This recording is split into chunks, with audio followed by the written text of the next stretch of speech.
There's one name everyone's talking about signing this summer, and it's no longer Carlos Baleba. It's Elliot Anderson. And Manchester United are prioritising him.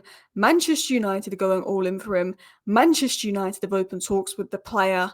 And Manchester United are going to do what they can to get the player who's open for the move. Personal terms will not be an issue, has been confirmed today. There's transfer updates on Semenyo as well. More news coming out on him. Munoz, the wingback. We know we need a wingback.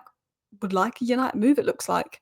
But also some positive updates in regards to injuries. Benjamin Sesko's injury is not as serious as we first believe. And we got some updates on Lisandro Martinez. So let's talk about the news. And also, this is your, I don't know, I'm going to call it an 8-minute roundup. I don't think there's loads of news today. So if you're new to the channel and you want to stay up to date on all the latest Manchester United news, feel free to subscribe. Lisandro Martinez is ready to be available for United after the break. And obviously, Sesko's injury is not as serious as we first. Well, it's not a serious one, which is good. Lisandro Martinez, he's obviously flown to Argentina. He's doing a bit of work there. It's going to take him time to settle back in. He's not going to come back in and be Leach at his very best again. It's going to take him time. You know, he's going to have a few cameos here and there. He might be a bit rusty to begin with, but he will improve. You know, we know that, you know, he even was a bit rusty when Amorim first came in last season because he was getting used to the system. But we know how good Leach can be when he's good. We've just got to hope he doesn't pick up any injuries because there is a good player there. But I think it will take time, and I think we've got to be he can do. But he may need time to settle. I think he actually was a little bit rusty when Amorim first came in last year, and then actually settled and learned the system quite well, which was such a shame when he got injured because he was probably having one of his best periods in United shirt. But it's good to have Leach back. And obviously there's been concerns that Benjamin Sesko's injured. Of course, we've got Xerxes and even Cunha that can play centrally. Obi's been in first team training a bit more now. But Benjamin Sesko has been assessed this week, and the injury is not considered a major one, so there isn't expected to be any big issues with Benjamin Sesko. He may miss a game or two, which is good. But let's get into the Elliot Anderson news. So this came out earlier today from John Cross of the Mirror. Elliot Anderson is Manchester United's top, not Baleba, Elliot Anderson, top midfield target next summer. United are ready to pull out all the stops to get him. He's likely to cost less than 100 million. United are in the market for 2 big midfield signings in the summer. Baleba is the other big deal in the frame. The club remain keen on him and want the player to join. Now, there's a few other stories on Elliot Anderson I'm going to get into in a second. Top target, overtaken Baleba, which wouldn't shock me after the season he's had. And also I think the fact that he's English, he ticks the homegrown quota. Elliot Anderson, and I know Carlos Baleba hasn't had a great season, but Elliot Anderson and Carlos Baleba, if we sign those 2 in the summer, I'd be very happy. We still need a wing back, a bit depth here and there, but very happy with those 2, particularly Elliot Anderson right now. He is my number 1 because of how much better he's been than Baleba this season. Elliot Anderson and Baleba would be how Man United rebuild their midfield. That is your 2. That is fantastic. That would be phenomenal.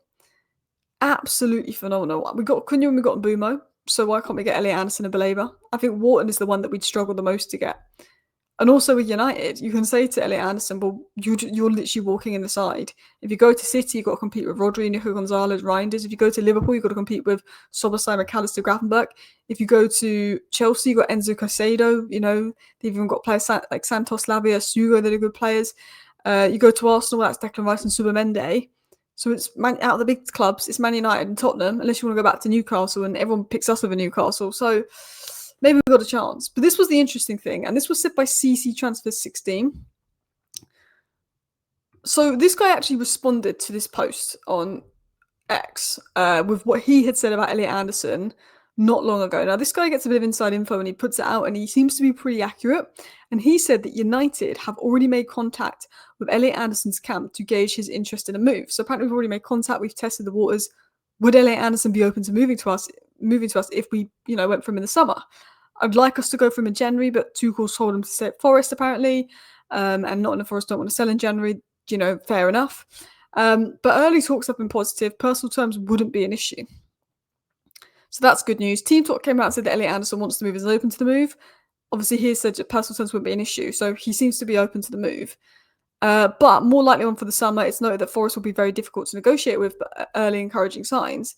The player's open to the move. It's not going to be easy dealing with Forest. Everyone knows that Forest are a difficult club to deal with. But it's good to know Elliot Anderson's open to the move. We obviously know, and I did my video on it earlier, that Man United have done all the groundwork with Carlos Baleba.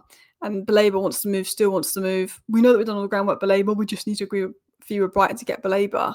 I think this is United trying to do the groundwork with Anderson, snap Anderson up, and then they have to go and do the difficult work with Nottingham Forest, which obviously is the difficult bit. What will Forest agree to? Who knows? So a lot of people saying, well, I don't get this Elliot Anderson hype. Well, first of all, watch him play, because I think stats are all great, but you need to watch them play. But these are some stats. He has been phenomenal. I actually spoke about him in February last year, said he was having a really good season at Forest, and that was before he was called up for England or anyone was talking about him.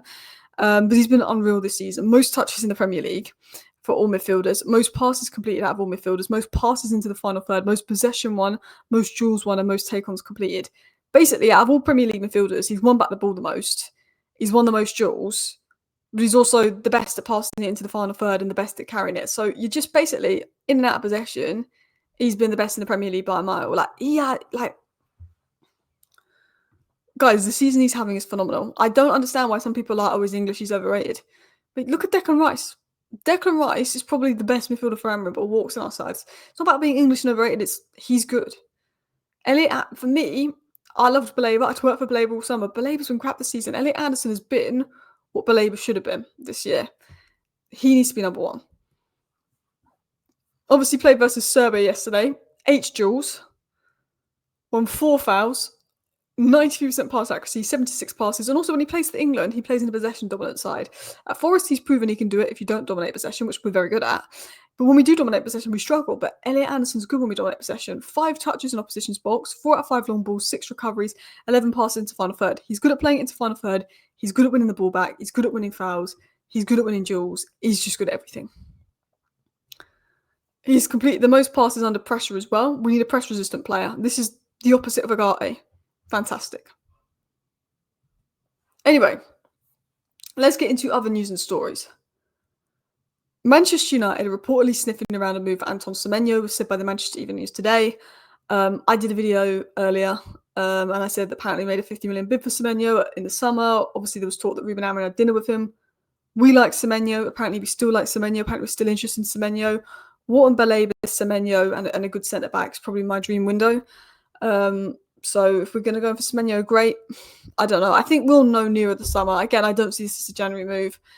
We do need a wing back, and it was said that Crystal Palace's Daniel Munoz says Man United are one of his dream clubs. And he said, if you ask me, Barcelona, PSG, Real Madrid, United was 4 dream clubs. We're the only Premier League team he named. Maybe it's because he knows that he suits our system best. So he's like, well, maybe this will give me a shot. I don't know, but that could be one to watch. I mean, I'd rather us go for a left wing back, but look, I guess with Leon, Dorgu, and us all being young, United might go, we prefer a right wing back. Who knows? But that could be one to watch. Anyway, I just thought I'd do a little 10-minute roundup video here. Well, I'm going to do it in like 8 minutes because there's not a crazy amount of news today. Thank you for watching. See you next time. Bye.